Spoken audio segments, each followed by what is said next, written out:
Hello HSC24, তোমরা সবাই কেমন আছো? আমি তোমাদের জাহিদ ভাইয়া আবারও তোমাদের সামনে হাজির হয়ে গেছি।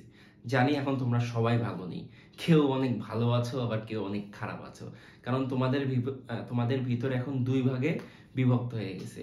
এই যে তোমাদের একটা সিদ্ধান্ত নেওয়া হলো যে অটো পাস, কেউ অনেক খুশি হয়েছো, কেউ অনেক আবার কষ্টও পেয়েছো। হ্যাঁ, কারণ ভাইয়া দেখো এখন কিন্তু দুই ভাগে বিভক্ত হয়ে গেছে স্টুডেন্ট, তাই না? দুই ভাগ না, বলতে গেলে তিন ভাগে বিভক্ত হয়ে গেছে। আসলে অনেক মানে অটো পাস দেওয়াটাও কিন্তু যুক্তিযুক্ত, তাই না? অনেক অসুস্থ হয়ে হসপিটালে ভর্তি হয়ে আছে, অনেকে তোমার মানসিকভাবে প্রস্তুত না পরীক্ষা দেওয়ার জন্য, আবার অনেকে তোমার এসএসসি তে খারাপ রেজাল্ট করেছে কিন্তু ইন্টারমিডিয়েটে এসে কিন্তু ভালো একটা কামব্যাক দিয়েছে। এখন তার রেজাল্টটা যদি এই যে এসএসসি এর রেজাল্ট অনুযায়ী ম্যাপিং করা হয়, তার জন্য কিন্তু এটা খুবই হতাশাজনক। মানে সে যে এত কষ্ট করে একটা কামব্যাক করলো, তার পড়াশোনার কোনো মূল্য থাকলো না। ঠিক আছে, আবার অনেক ভালো স্টুডেন্ট চায় যে পরীক্ষা দেওয়ার জন্য, যেমন নটরডেম কলেজের অনেক শিক্ষার্থী দেখলাম যে এইচএসসি পরীক্ষা দিয়ে আনি আন্দোলন করছে। আমি তোমাদের জন্য এই গাইডলাইন ভিডিওটা আরো আগে নিয়ে আসতাম, কিন্তু আমি নিজেও কনফিউজ ছিলাম যে আসলে কি হবে কি হবে না। মানে যখন তোমার পাবলিশ হয়ে গেল যে মোটামুটি যে কনফার্ম যে তোমাদের অটোপাস দেওয়া হবে, তারপরেও আমি অনেক দ্বিধাদ্বন্দ্বে ছিলাম যে হুট করে আবার কোনো চেঞ্জেস আসে কি না, সেজন্য আগে থেকে ভিডিওটা বানাচ্ছিলাম না। তারপরেও আমি একটা ওভারঅল তোমাদের গাইডলাইন দেওয়ার ট্রাই করবো যে এখন তোমার কি করা উচিত, তোমার কিভাবে আগানো উচিত সবার জন্য, যারা পরীক্ষা দিতে চাও প্লাস যারা পরীক্ষা দিতে চাও না, যারা অটোপাস নিয়ে খুশি, সবার জন্য আমি একটা ওভারঅল একটা গাইডলাইন দেওয়ার চেষ্টা করবো যাতে তোমাদের বেনিফিট হয় কিংবা তোমাদের কাজে লাগে। ঠিক আছে, এখন দেখো বিষয়টা যে প্রথমত অটোপাস দেওয়াতে কি সমস্যা। সমস্যাটা হলো যে এমনই যে হয়তো কারোর A+ মিস হয়ে যাবে, অথবা কারোর কি হতে পারে যে বুয়েটে পরীক্ষা দেওয়ার জন্য কিংবা সিকিউরিটি পরীক্ষা দেওয়ার জন্য যে প্রাপ্ত মার্কসটা, ওই মার্কসটা কম আসতে পারে। ঠিক আছে, তারা পরীক্ষা না দিতে বসতেও পারে, যে দেখা গেল তারা পরীক্ষা দিতে পারতেছে না তাদের মার্কসের জন্য, তাই না? আবার যারা মেডিকেলে পরীক্ষা দেবে, মেডিকেলের জন্য যারা প্রিপারেশন নেবে, তাদের দেখা যাচ্ছে যদি বাই এনি চান্স A+টা মিস হয়ে যায়, সেই ক্ষেত্রেও তাদের কিন্তু গ্রেডের অনেক পরিবর্তন আসবে। মেডিকেলে যে মার্কসটা দেওয়া হয় গ্রেডের উপর নির্ভর করে, সেটাও কমে যাবে। সো বিভিন্ন দিক চিন্তা ভাবনা করলে দেখা যাচ্ছে যে ভালো খারাপ দুইটাই আছে। এখন এমত অবস্থায় ডিসিশন নেওয়া খুবই একটা বড় ব্যাপার। মানে এখন তোমাদের ডিসিশন মেকিং করাটাই হলো বড় ব্যাপার, যে আমি এখন কি করব।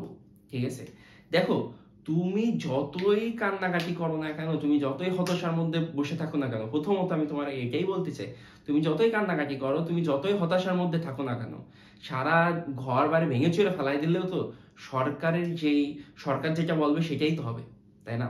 এখন বর্তমান সরকার যারা আছে, যে তারা যেটা বলবে সেটাই হবে। কারণ এখন দেখো 50-50%, কেউ পক্ষে কেউ বিপক্ষে। এখন সরকার তো দুইজনেরই মন জয় করতে পারবে না, একজনের মন জয় করতে হবে। ঠিক আছে, সরকারেরও তো হাত পা বাঁধা, তারা তো চাইলে এই দুই পক্ষের মন জয় করতে পারবে না। সো আমি বলবো যে তোমরা মাথাটা ঠান্ডা রাখো, যাই হোক তোমরা ফোকাসে আসো, ফোকাস করো। এখন বলবো যে ভাই আমি কিসের ফোকাস করবো, আমি তো নিজেও জানি না আমার রেজাল্ট কেমন হবে, আমি এখন কোন অ্যাডমিশনের জন্য প্রিপারেশন নেবো, আমি কি মেডিকেলের জন্য প্রিপারেশন নেবো, আমি কি বুয়েটের জন্য প্রিপারেশন নেবো, নাকি আমি ভার্সিটি ইউনিটের জন্য প্রিপারেশন নেবো, আমি তো কিছুই বুঝতেছি না। হ্যাঁ, এটা আসলে কঠিন একটা ডিসিশন, তোমরা এখন কিভাবে নিবা। আচ্ছা, তোমরা যদি একটু তার আগে বুঝতে হবে যে যদি অটো পাস দিয়ে দেয়, পরীক্ষা হলে তো কোনো প্রশ্নই আসে না এগুলো নিয়ে, তাই না? আর যদি অটো পাসেই বহাল থাকে, ঠিক আছে, তাহলে তোমাদের মার্কসের ম্যাপিংটা কিভাবে হবে আর তোমাদের মার্কসটা কেমন আসতে পারে, এইটা আগে তোমাদের অ্যানালাইসিস করা খুবই জরুরি। আমার কথা বুঝতে পারছো? তোমাদের মার্কসটা কেমন আসতে পারে এটা তোমার বোঝা নিজের থেকে খুবই জরুরি। দেখো, তোমরা যদি চিন্তা করো 2020 সালের যে এইচএসসি ব্যাচ ছিল, তাদের কিন্তু অটো পাস দেওয়া হয়েছিল, আর এই 4 বছর পরে তোমাদের দেওয়া হলো 2024 সালে, মানে লিপ ইয়ারের মতো একটা অবস্থা হয়ে গেছে, 4 বছর পর পর অটো পাস। হ্যাঁ, সো এই ক্ষেত্রে দেখো, তুমি যদি 2020 সালের ব্যাচটার দিকে তাকাও, তাদের কিভাবে সাবজেক্ট ম্যাপিং করা হয়েছিল, তাদের কিন্তু একটা পরীক্ষাও হয়েছিল না করোনার জন্য, তাদের একটা পরীক্ষাও হয়েছিল না, তাদের পরীক্ষা হয়েছিল শুধুমাত্র, না কোনো পরীক্ষা হয়েছিল না, বাট তোমরা কিন্তু অনেকগুলো পরীক্ষা অলরেডি দিয়ে ফেলেছো। ঠিক আছে, তাদের কোনো পরীক্ষা হয়েছিল না, তাদের সম্পূর্ণ জেএসসি এসএসসি যে মার্কসটা ছিল ওইটা ম্যাপিং করে তাদেরকে অটো পাস বা তাদেরকে রেজাল্টটা দেওয়া হয়েছিল। ঠিক আছে, এখন তোমাদের তাহলে কিসের উপর ম্যাপিং করতে পারে? এখন দেখো, তোমাদের তো পরীক্ষা হয়েছে অনেকগুলা, ফিজিক্স ম্যাথ ম্যাথ হয়নি সরি, বাংলা, ইংলিশ, আইসিটি আর হলো ফিজিক্স, মোট হলো 7টা এক্সাম হয়েছে, 2 পেপার করে, আইসিটি একটা, মোট 7টা এক্সাম হয়েছে। কিন্তু আবার এইদিকে সিলেট বোর্ডে কিন্তু শুধুমাত্র ফিজিক্স এক্সাম হয়েছে, তাই না? তাইলে দেখো ওভারঅল পুরো বাংলাদেশে কিন্তু সবার জাস্ট ফিজিক্স এক্সামটাই হয়েছে। এখন বুয়েট কি করতে পারে? আমি প্রথমে বুয়েট, কারণ বুয়েট নিয়ে সবার ধোঁয়াশা বেশি, বুয়েট নিয়ে সবার চিন্তা বেশি, কারণ অন্যান্য গুলো রেজাল্ট ফ্যাক্ট করে না, অন্যান্য অ্যাডমিশনে খুব একটা ফ্যাক্ট করে না। বুয়েট সিকিউরিটি যেমন ফ্যাক্ট করে, অন্যান্য অ্যাডমিশনে খুব বেশি একটা ফ্যাক্ট করে না।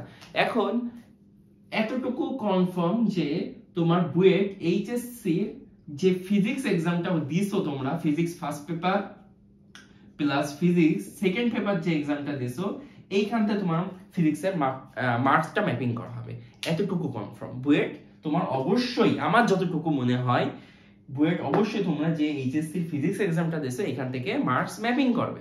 কিন্তু একটা পরীক্ষার মার্কস ম্যাপিং করে কি আসলে তোমাদের বুয়েট পরীক্ষা দেওয়ার বসতে অনুমতি দিবে, নাকি অন্যগুলো ম্যাপিং করবে? তাইলে 2020 সালে কি হয়েছিল? 2020 সালে তোমার কি করেছিল? 2020 সালে এসএসসির যে তোমার হায়ার ম্যাথের মার্কস ছিল, তোমার যে ফিজিক্সের মার্ক ছিল, তোমার যে কেমিস্ট্রির মার্ক ছিল, সব মিলাই কত হয়? 300 mark, higher math, physics, chemistry এসএসসির।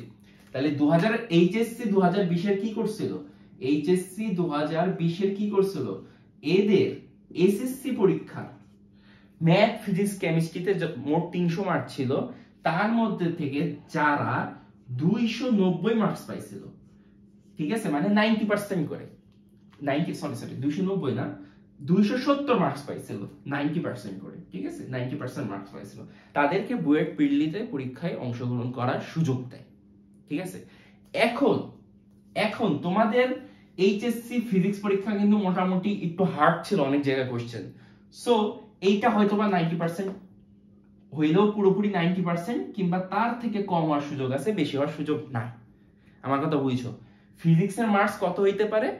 90 অথবা 90 এর থেকে হালকা কম, 89, 88 সর্বনিম্ন গেলে, কিন্তু 90 এর থেকে বেশি হওয়ার চান্স খুব একটা নাই।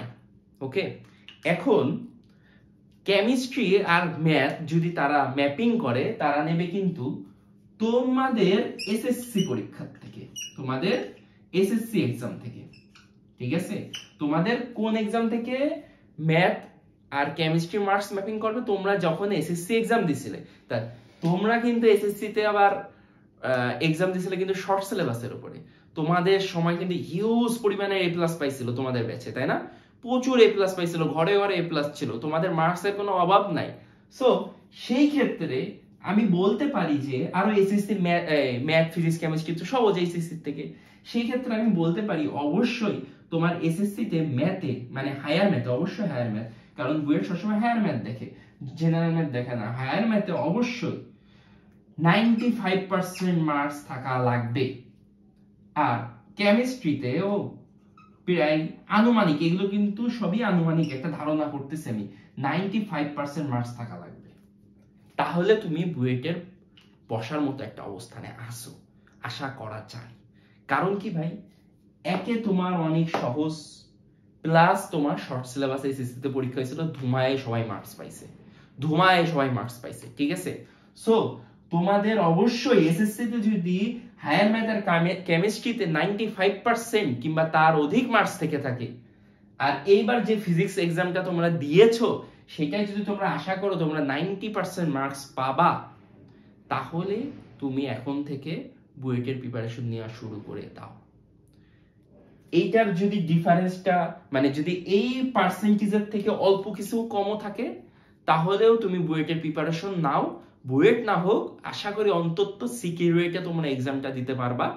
আর ওই প্রিপারেশন নিয়ে আদার্স যেসব ইউনিভার্সিটি আছে সেসব ইউনিভার্সিটিরও তোমরা এক্সাম দিলে ভালো একটা রেজাল্ট করতে পারবা। কিন্তু তোমাদের কাছে আমার রিকোয়েস্ট, এইগুলো নিয়ে তোমরা হতাশায় থেকো না, তোমরা ডিপ্রেশনে যাও না, তোমরা পড়াশোনায় ফোকাস করো, ফাও সময় নষ্ট করো না। কিছু না করার থেকে কিছু করাও ভালো, ঠিক আছে, কিছু করাও ভালো। দেখা গেল যে তোমার বুয়েট সিকিউরিটির মানে পরীক্ষা দেওয়ার মতো তোমার মার্কস নাই, কিন্তু তুমি বুয়েট সিকিউরিটির প্রিপারেশন নিয়েছো, ভুল করছো, কিন্তু কিছু তো পড়ছো, তোমার অনেক জ্ঞান অর্জন হয়েছে, কিছু তো করছো, সেটা তোমার ভার্সিটি অ্যাডমিশনে কাজে লাগবে।